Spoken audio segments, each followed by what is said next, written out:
My name is Emma, and ever since I made the decision to leave high school, I have dedicated myself entirely to my work. There was something burning inside me that I just had to pursue. Despite their concerns, my parents stood by me and supported my choice. I owe so much of where I am today to their unwavering encouragement. Lately, they've shared with me their thoughts of potentially letting go of our family home, a place steeped in history passed down from my grandparents.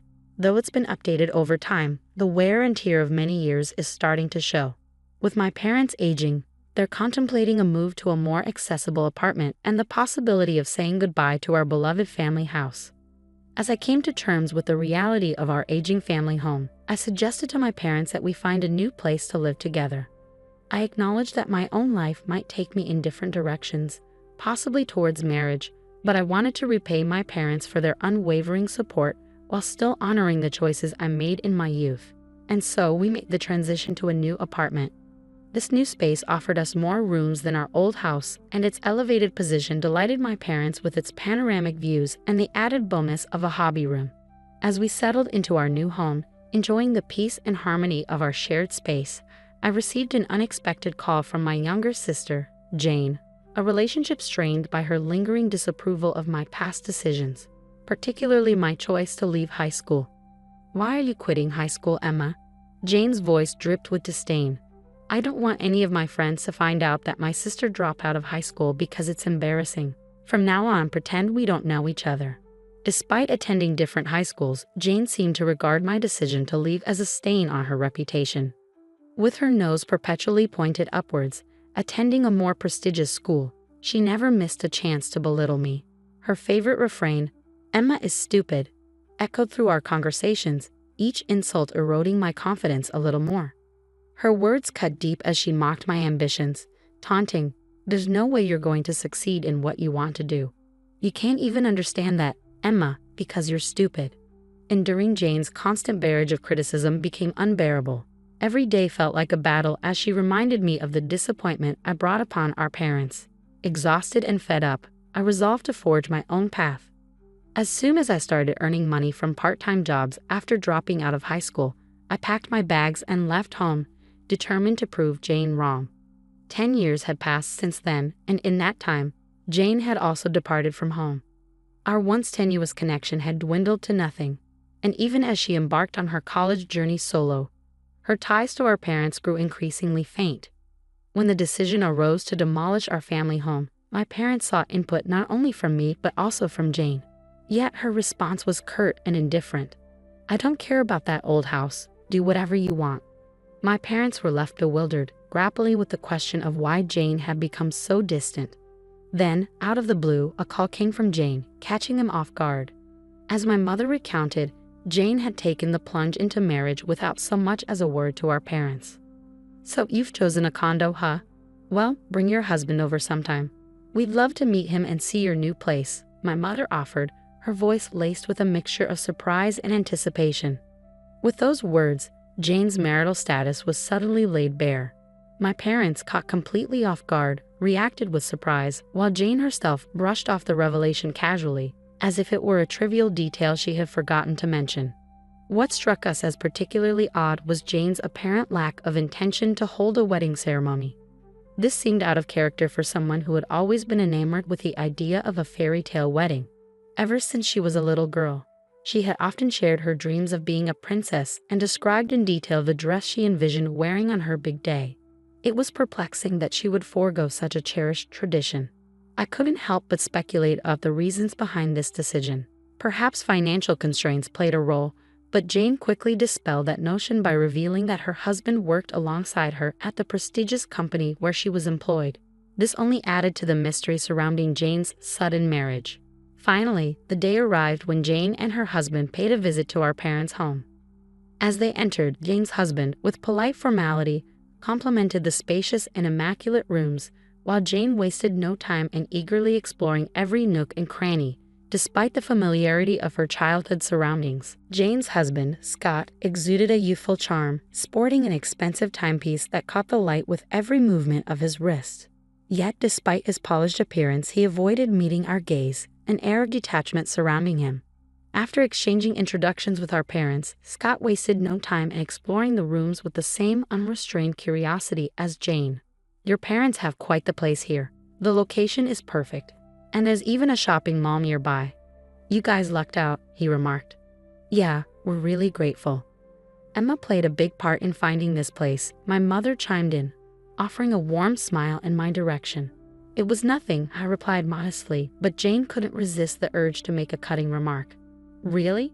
You have an older sister. I didn't even notice. With such a beautiful and lavish home, I would have expected someone more impressive, she sneered.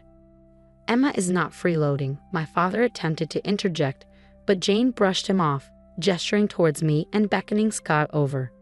Hey Scott, come here. Can you believe this is my sister? This is the one you've been hearing about, she said, her tone dripping with disdain. I didn't recognize her because you two look nothing alike.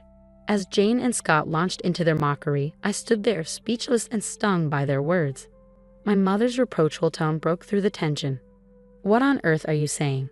She scolded Jane, but her words fell on deaf ears. My sister didn't even finish high school. She's not the sharpest tool in the shed.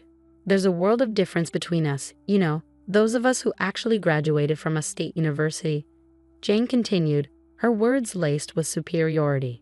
The revelation that Jane's sister hadn't completed high school hit me like a punch to the gut, and it seemed Jane had no qualms about airing this perceived inadequacy to Scott. If she harbored such embarrassment about having someone like me in her family, it was no wonder she felt the need to distance herself. With laughter still lingering in the air, Jane and Scott stepped into my room, their conversation flowing uninterrupted. And then, oh, Jane exclaimed, gesturing towards the walls adorned with comic books. What's with all these comic books? It's kind of creepy. Are you still into that nerdy stuff? My room served as a sanctuary for my passion, comic book art. Each wall was adorned with colorful panels and characters, a testament to my dedication to the craft. Jane, with her distaste for such subcultures, couldn't comprehend my fascination. She was the outgoing type, whereas I found solace in the world of comics.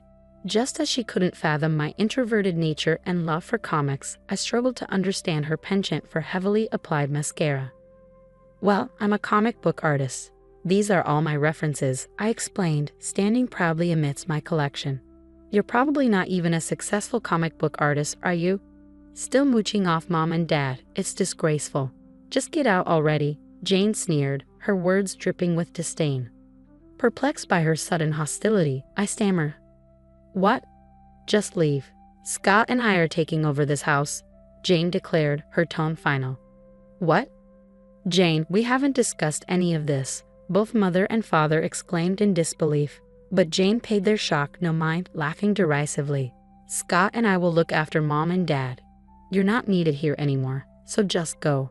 Aren't you embarrassed to still be relying on them? You're not just ugly, you're stupid, she taunted, eliciting a chuckle from Scott. Fighting back my rising anger and my mother's protests, I swallowed my pride and replied, fine. Jane and Scott's brazen behavior had not only stirred up turmoil among my parents, but it had ignited a fierce anger within me as well. I refused to let them off the hook. Reluctantly, I decided to comply with Jane's demand. Fine, I'll pack up and move out in a few days. You and Scott can have the place to yourselves. But don't expect a penny from me, I declared, my voice firm with resolve. Whatever, sis. Just make sure you're out soon, Jane replied dismissively as they prepared to depart. With their parting words ringing in my ears, my parents tried to reassure me. There's no need for you to leave, but fueled by my determination for revenge, I insisted, no, I'm leaving. I already have a place lined up. And true to my word, I wasted no time in making my exit.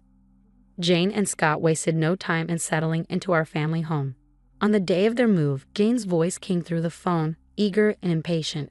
Have you moved out yet? She inquired. I'm in the process of leaving now. Don't worry, I responded, feeling a tinge of frustration in my tone. While Jane always maintained a facade of politeness towards our parents, she often showed a different side when it came to discussing me with them. Despite being cherished daughters to our parents, Jane and I seemed to exist in two separate worlds. Our parents had expressed their hurt over hearing Jane's disparaging remarks about me, but it appeared that Jane and Scott remained indifferent to their concerns. Then, just as I had anticipated, a month later, the inevitable call from Jane came. As I answered the phone, bracing myself for what was to come, I heard Jane's voice on the verge of tears. "Emma, the property management company for the apartment just called me. They haven't received the rent." "What's happening?" "They even threatened to evict us if we continue to fall behind." "Why should I pay rent? I don't live there anymore, do I? I heard from Mom and Dad that you were covering the rent as a gesture of gratitude to them." Why the sudden halt? Jane's voice came through the phone, a mixture of accusation and entitlement. "As I've said, I don't reside there, so I'm not obligated to foot the bill. Just get the money sorted." "The utility bills are skyrocketing too," I retorted, growing increasingly disgusted with Jane's persistent nagging. With a huff, I ended the call and dialed my boyfriend, Liam. "Jane wants me to come over. I'm heading to her parents' house." I informed him, my frustration evident in my tone. "Okay, I'll join you. I've been concerned about you, Emma, and it's been too long since I've seen your parents," Liam replied, his voice filled with genuine care. Following my departure from my parents' home, Liam had generously offered me a place to stay.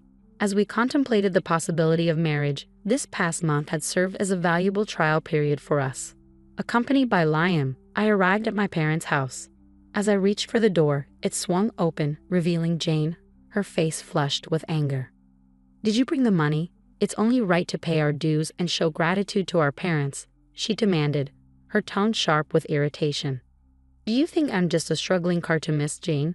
How do you expect me to afford rent for such a luxurious apartment?"